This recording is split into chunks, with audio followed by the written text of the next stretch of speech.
ಇವತ್ತಿನ ಸುಭಾಷಿತ. ಶತಂ ವಿಹಾಯ ಭೋಕ್ತವ್ಯಂ ಸಹಸ್ರಂ ಸ್ನಾನಮಾಚರೇತ್.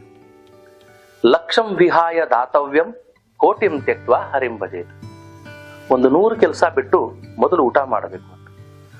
ಆರೋಗ್ಯವೇ ಭಾಗ್ಯ, ಆಹಾರವೇ ಆರೋಗ್ಯ. ಹಾಗಾಗಿ ನಮ್ಮ ಶರೀರಕ್ಕೆ ಒಂದು ವ್ಯವಸ್ಥೆಯನ್ನ ಮಾಡುವುದು ಬಹಳ ಮುಖ್ಯ. ಎಲ್ಲವೂ ಅಸ್ತವ್ಯಸ್ತವಾದರೆ ಏನಾದರೂ ಸರಿಪಡಿಸಬಹುದು. ಶರೀರವೇ ಅಸ್ತವ್ಯಸ್ತವಾದರೆ ನಾವು ಪರಾಧೀನರಾಗ್ತೀವಿ, ಮತ್ತೊಬ್ಬರ ಮೇಲೆ ಡಿಪೆಂಡೆಂಟ್ ಆಗ್ಬಿಡ್ತೀವಿ. ಸ್ವಾವಲಂಬಿ ಶಿಸ್ತು ಹೋಗಿ ಪರಾಧೀನತೆ ಬರ್ತದ. ಹಾಗಾಗಬಾರದು. ಹಂಗಾಗಿ ಸರಿಯಾದ ಸಮಯಕ್ಕೆ ಊಟ ಬಹಳ ಮುಖ್ಯವಾದದ್ದು. ಸರಿಯಾದ ಊಟ ಮತ್ತು ಸರಿಯಾದ ಸಮಯಕ್ಕೆ ಊಟ ಇದು ಬಹಳ ಮುಖ್ಯ. ಶತಂ ವಿಹಾಯ ಭೋಕ್ತವ್ಯ, 100 ಕೆಲಸ ಬಿಟ್ಟು ಊಟ ಮಾಡ್ರಿ. ಸಹಸ್ರಂ ಸ್ನಾನಮಾಚರೇತ್.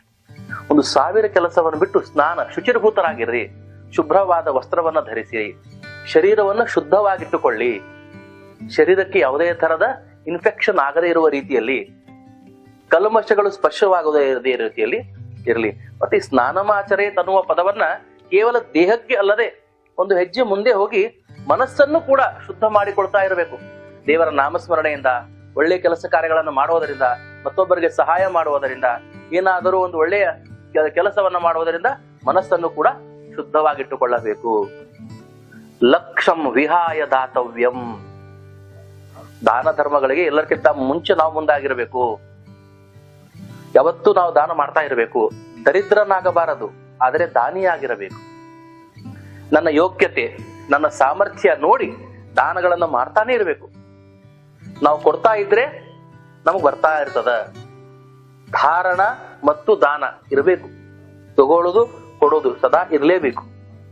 ಕೊನೆಯದಾಗಿ ಕೋಟಿಂ ತ್ಯಕ್ತ್ವಾ ಹರಿಂ ಭಜೇತ್. ಅಂದರೆ ಭಗವಂತನ ನಾಮಸ್ಮರಣೆ. ಎಷ್ಟೇ ಕೆಲಸಗಳು, ಕೋಟಿಂ ತ್ಯಕ್ತ್ವಾ, ಕೋಟಿ ಕೆಲಸ ಇರಲಿ ಸ್ವಾಮಿ ನಿಮ್ಗೆ, ಅದನ್ನ ತ್ಯಜಿಸಿ ಭಗವಂತನ ನಾಮಸ್ಮರಣೆಯನ್ನ ಮಾಡಿ ಅಂತ ಸುಭಾಷಿತ ಹೇಳ್ತದೆ.